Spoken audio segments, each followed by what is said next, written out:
in sync. I know. Why would you do that? I always like to double check. It's perfect. Okay. Go for it. We didn't even check it. Oh, that's alright. 2 seconds. Various things. Okay. Okay. Jewel of the Balkans, scene 13.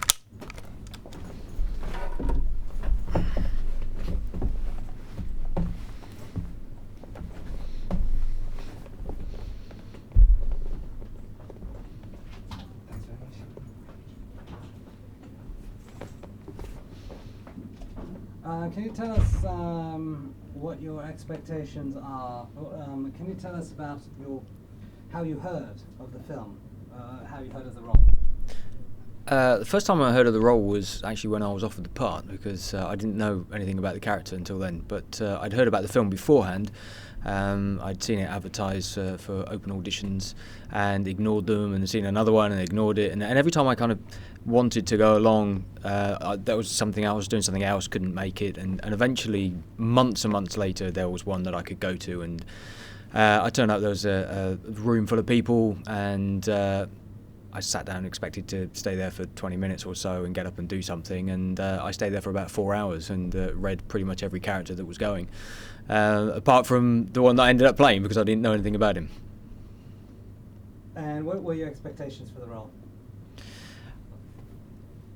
It's an interesting character for me to play because he's actually a nice character. I usually get cast as being the extreme character, the crazy person. So it was actually nice to play somebody who's quite down to earth. Really, he's somebody who's never married. He's just very good at his job. He has his own sort of passion and his secret world where he likes to sort of play with magic and card tricks and things like that. But he keeps that very much to himself and doesn't really sort of reveal it to anybody else. And it was nice to play a very introverted character because I usually play very extreme characters. So it was really nice to just kind of explore the idea of a character who's just kind of there and does what he does, but does it very well. And I think that was reflected in one moment where I was allowed just to stay behind at the end of a scene and just sit on the edge of a sofa and let the character contemplate what is going on in order to kind of work out the situation. And it was you don't get those kind of moments very often. Can you tell us about your character in the film? I just have. Brilliant. That's a good answer. And so can you tell us about the issues of human trafficking? I'm very fortunate. I've travelled a lot over the years, and I've travelled a lot through Eastern Europe. So I've seen kind of the other side of it. I've seen where these people come from. Although I haven't had much experience of trafficking in the UK, but I've seen the hometowns of these people. I've walked around back streets in Moldova and Belarus. I've seen the sort of war-torn towns of Mostar and Sarajevo, and been very, very moved by these places. And it's very easy, having met a lot of people and stayed with them and experienced their lives, to see why they would be tempted to come to the UK. I mean, we kind of look at the UK and think, why would anybody want to come here? But compared to some of the places that I've been to, you can see how very easy it is to be lured into a kind of a honey trap of coming to the UK with all these promises of how much better your life is going to be.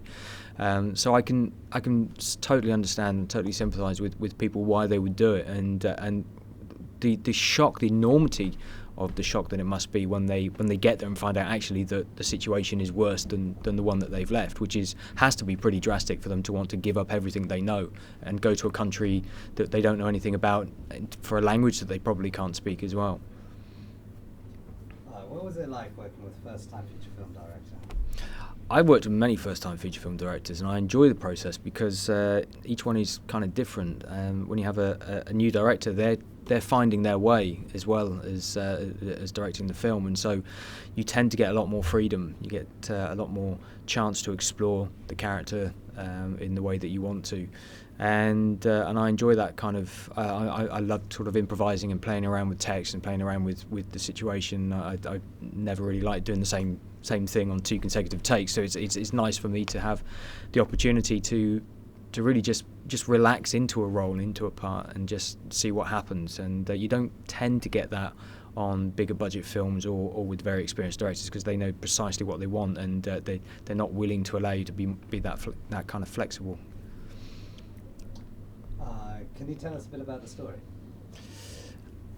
From my perspective, the story, well, my character doesn't actually appear until about 2/3 of the way through, so most of the story is kind of irrelevant for my character, but so what he sees and what he understands and what I understand from it is actually probably very different to everybody else. For me, I see it's a story about hope. It's a story about people trying to find something amongst all the chaos and the detritus of their lives, and trying to find some moment of beauty, and that's reflected in my character when he's witnessing an awful lot of things that are going on, but he has his own inner moments that he tries to keep to himself. So for me, the story it's about that. It's about just trying to find that little spark, that little piece of beauty in everyday terrible situations. Can you tell us your do you remember what are your best and worst moments in the filming?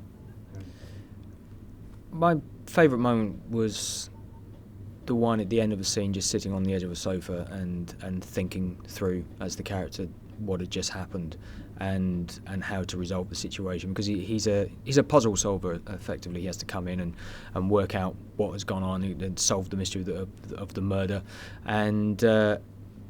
but within that he actually ends up unravelling a lot of other things, and so I felt it was really important for the character to be seen to have a moment where he can do that, because the story, because he comes in quite late on to the script, the story's moving at quite a pace at that point, and so therefore the events were unravelling so quickly that you didn't have the character didn't have a chance to kind of work it all out. So it was nice to be given that opportunity just for a few seconds to be able to sit and think as the character and reflect upon what's happening in order to justify how it all gets resolved at the end. Challenging moments? Challenging moments, weren't actually really. Trying to do the magic trick and getting it right, I suppose, was well, I had a Svengali deck, which I'm used to using, and so that would have been easy, but we used another deck of cards, and so to try and fabricate doing a magic trick with a real deck of cards and not a set-up deck of cards was, I had to try and make it look like it was a magic trick when it wasn't. And what are your hopes for the film? I just hope it gets seen by people who it will affect them in some way. It will touch them. It doesn't matter if this film gets seen by huge audiences, as long as the people who do see it with the right reason and see it with the right eyes and get something from it. I think it's more important if one person it changes their life than if 100 people just watch it and then go out and do something else. So it's a film that has the potential to really affect people and to play with their emotions and to really touch them in a way that a lot of other films don't. So as long as the film gets a chance to do that, whatever route that is, then I'll be very happy. Final comments? None. I don't know. It's nice to be involved with a film that has a conscience. I get offered a lot of parts of films that are just a lot of nonsense, really, and I'm no interest in doing them. I like to be involved with films that have depth and meaning, and that's actually the reason why I eventually did come along to an audition, because I was very touched with the sentiment behind the film, as much as I was the story and the characters. Thank you very much, Jonnie.